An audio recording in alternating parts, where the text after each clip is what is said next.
Alappuzha M P K C വേണുഗോപാലിന്റെ പൊൻതൂവൽ merit അവാർഡുകൾ വിതരണം ചെയ്തു. ആലപ്പുഴ കാമലോട്ട് കൺവെൻഷൻ സെന്ററിൽ നടന്ന പൊൻതൂവൽ മെറിറ്റ് അവാർഡ് വിതരണം തെലങ്കാന മുഖ്യമന്ത്രി രേവന്ത് റെഡ്ഡി ഉദ്ഘാടനം ചെയ്തു. SSLC +2 പരീക്ഷകളിൽ ഉന്നത വിജയം നേടിയ ആലപ്പുഴ ലോക്സഭാ മണ്ഡലത്തിലെ വിദ്യാർത്ഥികൾക്ക് K C Venugopal M P നൽകി വരുന്ന പൊൻതൂവൽ മെറിറ്റ് അവാർഡ് 2025 വിതരണം ഓഗസ്റ്റ് 31 നടന്നു. രാവിലെ 11 മണിയോടെ രജിസ്ട്രേഷൻ ആരംഭിച്ചു. പാതിരപ്പള്ളി കാമലോട്ട് കൺവെൻഷൻ സെന്ററിൽ ഉച്ചയ്ക്ക് 12 മണിയോടെ പൊതുസമ്മേളനത്തിന്റെയും അവാർഡ് ദാന ചടങ്ങിന്റെയും ഉദ്ഘാടനം തെലങ്കാന മുഖ്യമന്ത്രി രേവന്ത് റെഡ്ഡി നിർവഹിച്ചു.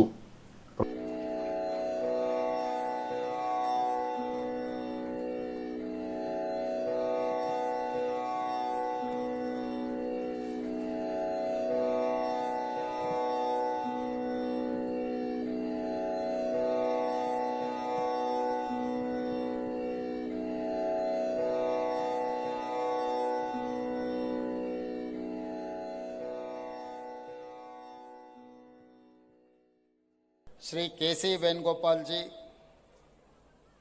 has always fought for poor.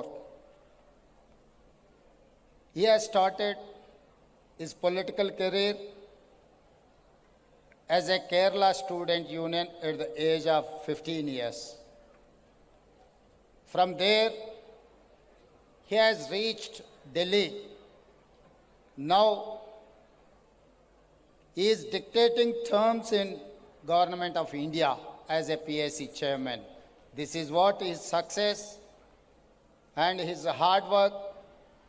Today I am here as a Chief Minister of Telangana, earlier PCC President.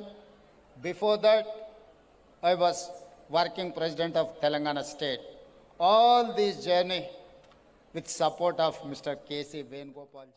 പ്രമുഖ ശാസ്ത്രജ്ഞയും ഇന്ത്യയുടെ മിസൈൽ വനിതയുമായ ടെസ്സി തോമസ്, മുൻ chief secretary Jiji Thomson, bishop James Anaparambil, എഴുത്തുകാരൻ Binoy Thomas, doctor T P Sasikumar, ഗാനരചയിതാവ് രാജീവ് ആലുങ്കൽ ഉൾപ്പെടെ സാമൂഹിക, സാംസ്കാരിക, കലാ, സാഹിത്യ മേഖലകളിലെ പ്രഗത്ഭർ ചടങ്ങിൽ പങ്കെടുത്തു.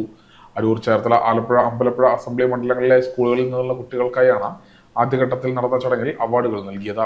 പാർലമെന്റ് മണ്ഡലത്തിലെ 100% വിജയം നേടിയ സ്കൂളുകൾക്കുള്ള അവാർഡുകളും വിതരണം ചെയ്തു.